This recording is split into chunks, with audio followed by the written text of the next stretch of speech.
Welcome to the BRITH Fair Housing and Diversity Awareness for HUD-subsidized affordable senior housing Boards of Directors and staff, presented by Janelle Dalton, Brianna Clark, and Evan Carmen from the BRITH International Center for Senior Services.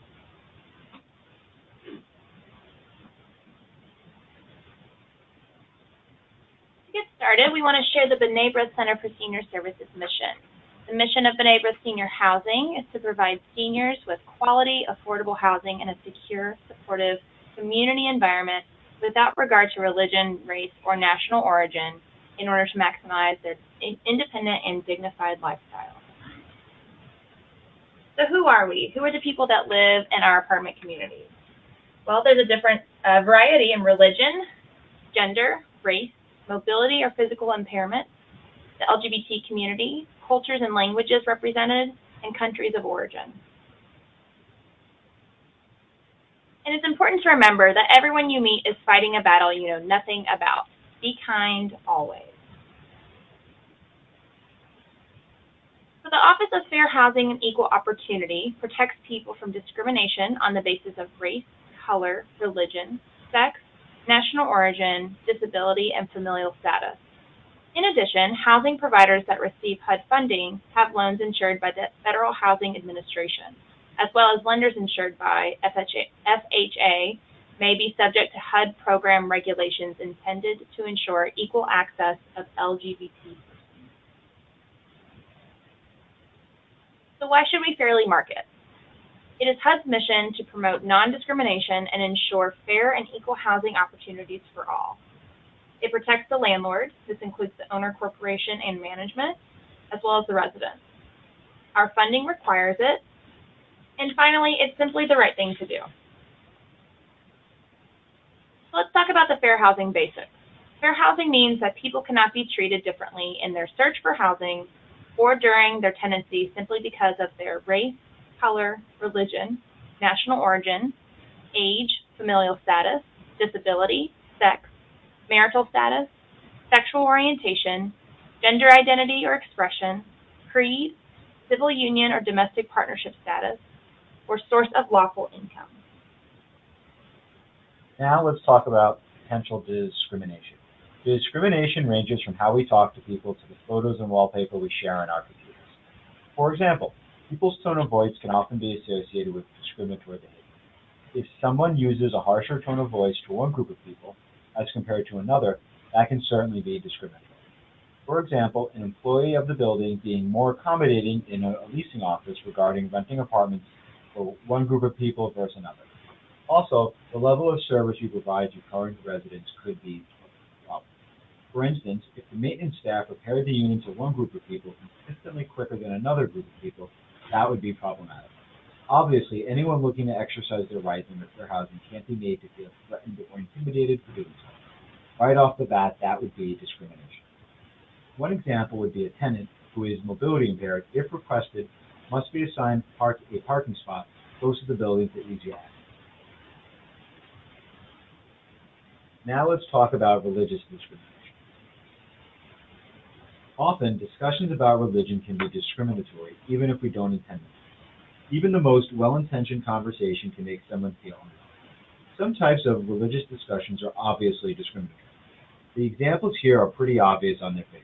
All of these quotes serve one intended purpose, and that is to make somebody feel different and separate from the larger group because of a religious difference. For example, I feel more comfortable with other Jews. People who have no religion have no morals. You probably wouldn't like this neighborhood. It is very Catholic. How do I know you'll be reliable if you don't believe in the Word of God? You wouldn't like this building. We don't have any foreign religions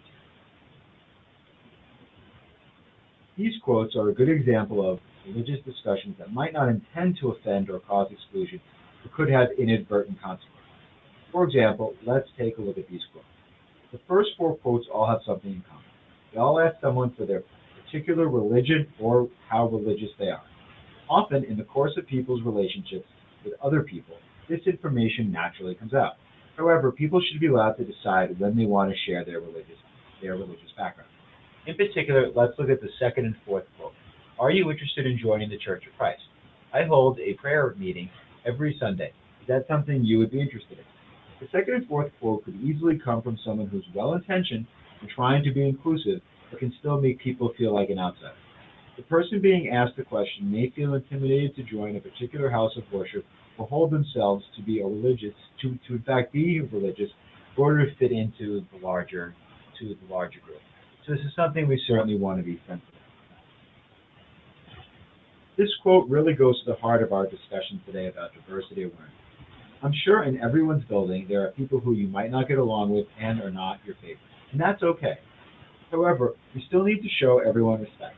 Even if people's actions don't lend themselves to deserving our respect, part of making the B'nai B'rith housing community the best it can be is making sure that we are the best people. Another type of discriminatory behavior is harassment and sexual harassment.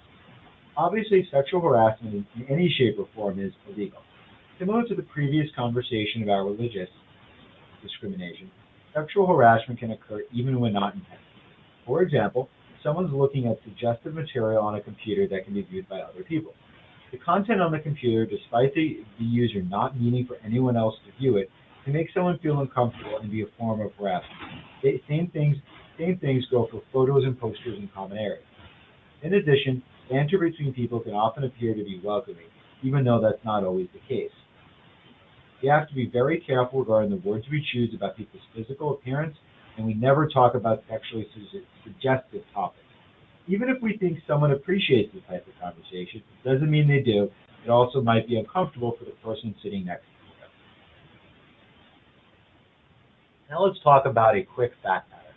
Could a lobby sitter get the entire property in hot water over inappropriate comments to other residents, applicants, visitors, and staff members? Yes. As we talked about beforehand, harassment and discrimination can go further than simply the group of people you're talking to. Somebody in a earshot from where you are hears what you're saying. Even if you didn't intend those words to be heard by that person who has been unfortunately offended, that can still be discriminatory, and certainly not the type of B'nai B'rith community we want to cultivate. Following, we have a couple of scenarios. So is this a problem? Board members are talking in the lobby of the building after their board meeting. They discuss holding a Passover Seder for the residents and are concerned if there are no Jewish residents, no one will attend. One of the original board members laments, back when this building was constructed, it was done to serve the Jewish community. I never thought I would see the day when no Jews lived in the building. So why is this a problem? Well, first, this is an example of religious discrimination. So the right thing to do would be to hold the Passover Seder and invite all residents, regardless of their religion. And this can also help bring about religious tolerance and dispel some myths. So additionally, demographics change in neighborhoods, but the CSS mission stays the same: to provide seniors with quality, affordable housing and a secure, supportive community environment without regard to religion, race, or national origin in order to maximize their independent and dignified lifestyle. And we want to create a welcoming community for all of our residents. Is this a problem? A staff member observed resident A's wedding pictures to someone of the same sex hanging up in the apartment. The staff member then walks outside of the apartment and runs into some of the other residents in the hallway and says, "I didn't know resident A is gay." So why is this a problem? Well, first of all, fair housing protects against discrimination based on sexual orientation. Also, everyone has the right to their own privacy, and staff should not be discussing a resident's sexual orientation with anyone, especially other residents. This is why all staff members and volunteers in the building need fair housing training. It could be a totally innocent remark, but it can cause major problems with fair housing. So we have some fact patterns. What did we learn? So somebody holds an NFL watching party on Sundays, and only men are invited. Okay, this is an example of gender-based discrimination. Although only men may want to attend this NFL watching party, you need to invite all residents. So a book club that only invites females. Again, this is gender-based discrimination, and the same would apply. you need to invite all residents. Just because only women show up, that's not a problem as long as everyone felt that they were invited and were able to come and attend if they wanted to. So a Hanukkah party, only present invitations to Jewish people. Again, this is religious discrimination. Everybody gets invited, and hopefully most of the residents will want to come and learn about Hanukkah. It's creating a welcoming community for all your residents. July 4th party that only invites American citizens. So this is an example of national origin discrimination. You'd want to invite all your residents. Okay, awareness and education. Through awareness, education, and training, we can avoid discrimination, harassment, and using stereotypes. And don't make assumptions about others. Report inappropriate or discriminatory behavior to management, and that applies for board members, residents, volunteers, staff that notice anything inappropriate. Please report it to management. And most important, fair housing applies to everyone that comes into the building. So, some golden rules for cultural diversity is fair housing. Treat everyone with respect. Create a welcoming environment. Create a team spirit where everyone feels included. Value the differences and similarities between people.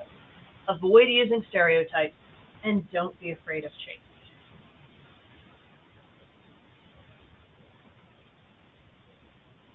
Diversity. What did we learn? Embracing diversity is more than just dealing with people who are different. It means to actively welcome and engage. Diversity can enrich our lives, bringing together the resources and talents of many people for the shared benefit of all. An important component of diversity is respect. Respect for each other's cultural values and belief systems is an intrinsic part of cultural diversity. Lack of respect is often based on ignorance or misinformation.